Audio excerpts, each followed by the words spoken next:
This flight was a roller coaster of emotions.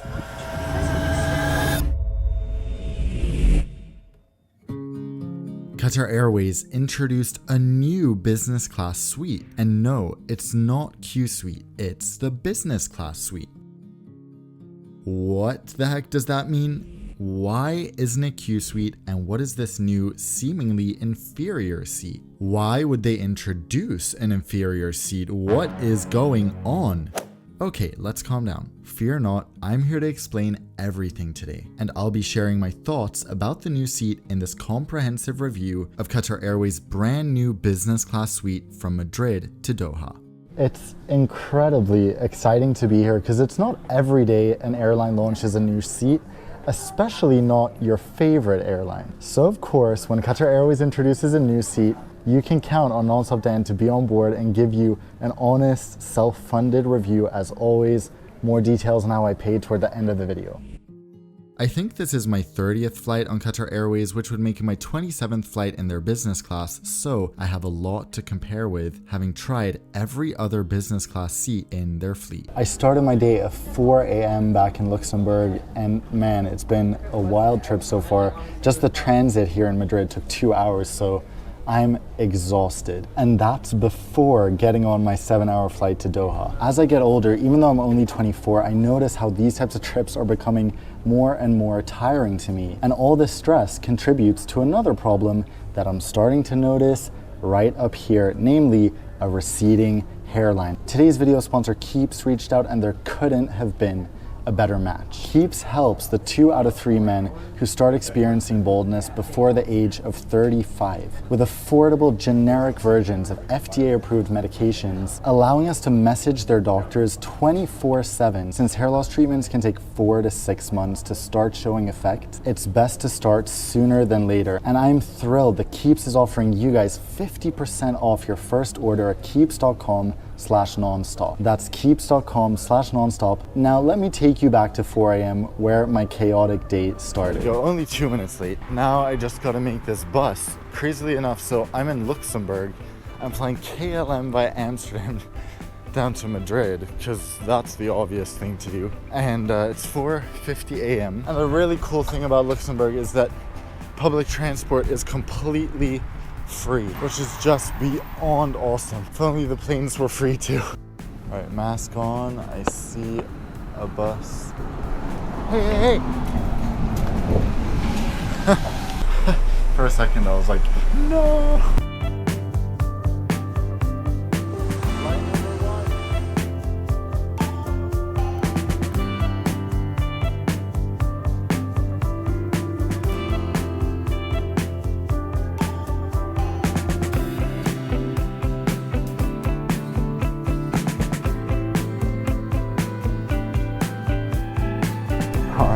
Flight 1 out of 3.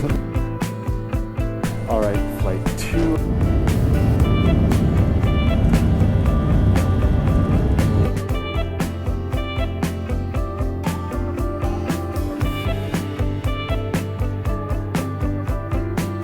Made it to Madrid. Wow, flight 2 done. It's boiling here. Once in Madrid, I met up for the terminal transfer with my friends Adam and Luca. This is A7BHA right behind me, and even though she's only been flying passengers for a week, she's not very new. Qatar Airways took delivery of her over a year and a half ago, and she's been flying for almost 12 months as a cargo plane. Unfortunately, flying cargo made her feel empty inside. I mean, she was literally empty inside because she had no seats. But thankfully, the seats were installed a couple of weeks ago, and now she's finally fulfilled and ready to serve her mission of flying little nerds like myself around the world. Qatar Airways operates one of the most diverse fleets in the world. I'm preparing an educational video to explain why that is, so stay tuned. They've flown the 787-8 for over half a decade now, and although the 787-9 has been around for a long time, they haven't got around to operating it on passenger flights until now.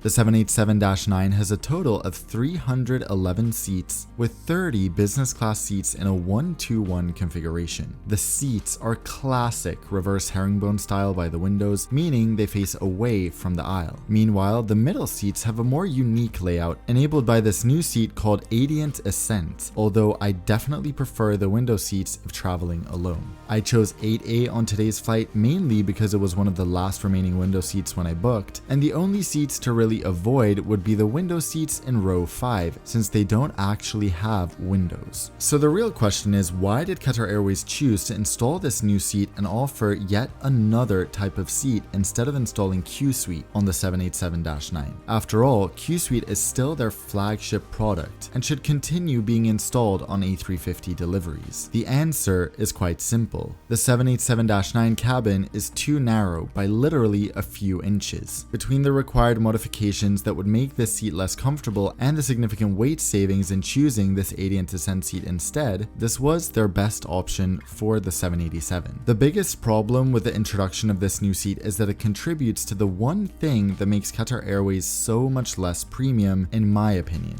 They have incredibly consistent, high-quality onboard service, consistent food, almost too consistent on that front, but their fleet is so inconsistent. They already had a staggering 5 business class seat types. Now they have 6, with at least 1 or 2 more types coming in the next 2 years. That is frustrating since customers often have no idea what they'll get. On the other hand, I can see how this inconsistency is also a positive sign in the sense that Qatar Airways is always innovating and upping the game. The important question is whether or not I like this new seat. So let's find out, shall we?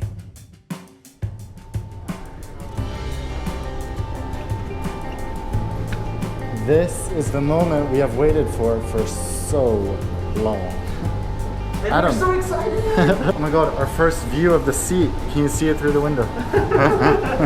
Upon boarding, to be completely honest, I was initially underwhelmed. That might sound ridiculous given what a beautiful cabin this is, but my mindset was completely wrong. I was comparing it to Qsuite, which is a custom product for Qatar Airways. This, on the other hand, is a slightly modified version of an off-the-shelf seat. So clearly, it's not revolutionary in the same way. Compared to their 787-8 seat that's been around for a long time, this clearly offers more privacy, more in line with what I would expect from a reverse herringbone seat. Some of my favorite airlines like China Airlines, EVA, Cathay Pacific, and dozens more use this seat, and the staggered configuration makes it very private. The most similar seat out there though is definitely the British Airways Qsuite or Virgin Atlantic's new seat. When I sat down, I noticed what makes this specific Qatar Airways seat different from all those other reverse herringbone seats though. The wall is significantly higher than on British Airways, and when seated, you can't see any other passengers, especially when the door is closed. The wall isn't nearly as high as Qsuite, but I was thrilled that it was high enough to offer privacy when seated. As I took everything in, I also realized that the seat design elements have been refined and feel even more premium than in the Qsuite. From this beautiful lamp to this storage compartment with a mirror and wireless phone charger to this stunning seat stitching.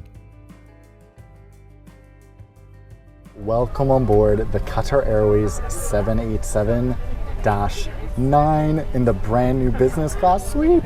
Looking at the rest of the cabin, there's this social area upon entry. While tighter and quite different from their 787-8, it's a visually striking area, and can we just talk about this oryx on the bulkhead? Where can I get one? In terms of lavatories, there are 3 in business class, which is pretty impressive. One is reserved for the crew due to COVID, but 2 was more than enough for the 27 business class passengers on board. Of course, they were spacious, stocked with amenities, and expensive soap from Deep Teak, offering gorgeous views through the window. With that out of the way, let's take off for our 6.5-hour flight across Europe in over the Middle East to Doha. Let me practice my Arabic here on board Al-Khutut Al-Jawiya Al-Qatariya. I hope that was okay.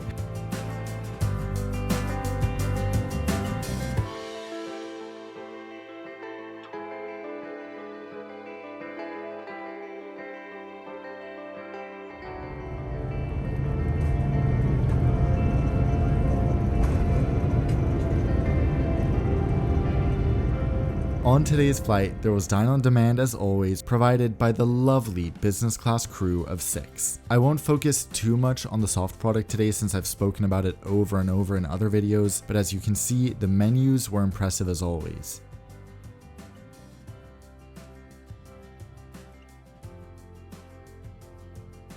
So we just demonstrated a small problem with the Qsuite or any type of seat like this is that when you're traveling with someone else, it's impossible to talk if you want to sit in a window seat. So the crew is actually like, maybe instead of standing up, you guys should sit in the middle. There were 2 seats left here at the very back, so it's perfect. My friend Adam the Flyer and I were chatting non-stop, so we decided it was probably best to just dine together in the center seats, and this was truly where my opinion on the seat started to change. These center seats are wonderful. They're social and make it easy to talk and whisper to the person next to you, yet give you plenty of personal space. As Adam and I dove into our meals, we spent some time chatting with the crew. Well, 3 hours chatting with various crew members to be exact. As is true 99% of the time, the crew on Qatar Airways was just flawless. It was their first time on the 787-9 as well, since they'd worked the inbound on the 787-8, so they were all asking for feedback on the seat, the service, and seemed so excited about the new product as well. So it was like one big party where we were all just geeking out. Now's a good time to remind you that if I reach 500,000 subscribers this year, I'll be taking 3 subscribers with me on a flight in Qsuite next year. So click subscribe now, it's free, takes 1 second, and it really helps me out. So now for the food, I'll get this over with pretty quickly. I started out with a delicious tom yum soup as a painful reminder that Thailand is now open for tourism and I'm not there. Then I enjoyed their new vegan main course, which was tortellini on my flight. As if that wasn't enough, I enjoyed my favorite airplane dish, the Arabic mezza, and this refreshing salad. Tell me you eat too much without telling me you eat too much, am I right? After dinner, we ventured back to economy class to check out Qatar Airways' latest seat. We found some free seats at the back, and oh boy, is it possible that the economy class impressed me even more than the business class suite? This is the biggest screen I've ever seen in economy. That's so nice. I'm very impressed. I think this is premium economy. Like, the screens are so big and wide, the seats are big enough, the legroom is big enough. I'm just very impressed, and I think this is premium economy and not economy anymore. It's incredible. This is as close as you'll get to premium economy without paying for premium economy. His Excellency Akbar Al-Bakr really was not lying. Now, one drawback for everyone on the 787-9 is that they haven't had time to install Wi-Fi for some reason. They say it'll be installed in the coming months, so in the meantime, make sure you get your work done on the ground before departure. If you're not working, you might as well catch up on sleep. I was a little too excited to see that Qatar Airways had corrected a major flaw by installing individual air vents in the center of the cabin, allowing all seats to control their temperature. This is obviously because the 787-9 has overhead lockers in the middle, while the A350 does not. I wonder why they chose these different configurations. One of Qsuite's defining features is the double bed in the center seats, and the airline claimed they would have double beds here as well. I would say they succeeded with that. Although this isn't a full double bed, the seats themselves are more spacious in bed mode than Qsuite, making it easy to move around while still enjoying your neighbor's company. I've always thought the reverse herringbone on the A350 and 787-8 was a better bed than Qsuite, and now you have the reverse herringbone, but also kind of a double bed. So if it's someone you want to be close to, you can be close to them. And if it's someone you don't want to be close to, you can just... Bye. You can also raise the partition and have a private bed or raise it halfway, so it's nice to know that's a possibility. The setup, again, is just visually stunning, and of course, the seats go 180 degrees lie flat. After many laughs and lemon mints, we were already descending into Doha. You might be saying, Dan, where is the amenity kit? I've shown it multiple times before and it hasn't changed, so click the card to watch another video where I unbox it. If you want one for yourself, I'm selling 4 of them brand new and unopened on my website with the profits going to charity. So what did I think about the seat after the long flight? It was fascinating for me because I've never had my opinion change on a seat so much throughout a flight. In the beginning, I thought the seat was decent, but as time went on, I started liking it more and more. I was only comparing it to Qsuite at the start, but eventually realized, hold on, I should be comparing it to every other business class seat out there. As I disembarked, I truly felt that this is the world's 4th best business class seat, just behind Qsuite, ANA's The Room, and Singapore Airlines' long-haul business class seat. And I actually liked it slightly above another seat I love, the Apex Suite. 4th best might sound low, but considering that the 3 seats I rank above it are astronomically better than any other seats out there, that's still pretty impressive. There is no other reverse herringbone that offers such a high wall and in turn this much privacy. The closing door, the exquisite seat color palette and finish, accompanied by the Qatar Airways soft product, make this a significant step up from all other non-Qsuite Qatar Airways seats. I personally cannot wait to fly this seat again, and dare I say, this is the one seat that won't make me upset about an equipment change from Qsuite. So in conclusion, given what they had to work with, Qatar Airways hit it out of the park. If you want to check out my other Qatar Airways reviews, click on the card now. Otherwise, you can check out my friend Adam's review at the link in the description. I want to thank you, dear Nonstop Nation, for supporting me and my sponsors and keeping me objective and entirely self-funded, so I can share my honest thoughts as always. You guys are the best. Have a fantastic week, and until I see you all next time, fly safe. So what are we even gonna say? Let's just smile and Yeah. You definitely don't see other passengers at all. Thank God. I was so excited to book it, and then I was like, was it worth it or not? And once I boarded the plane, it was worth it. At least for me. I don't know about you. You have to be honest. The moment it was worth it was when you realized I would be on this plane also. And now it's like so worth it. No.